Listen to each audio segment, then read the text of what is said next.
Lagi ka bang overwhelmed? Lagi mo bang iniisip na, hala, kulang ako sa confidence? Meron akong i-share sa inyo. Bago mo isipin na ako ang naka-imbento niyan or ma-discover mo na, hindi naman pala ikaw niyan. Natutunan ko ito kay Boss Todd Herman nung sumali ako sa mastermind niya.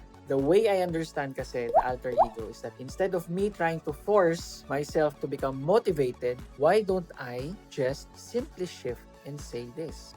Right now, I am Mr. Neil Reichel and I am successful, I am powerful, I am influential. Hi Bashers! Welcome! O diba, biglang naging confident ang mama.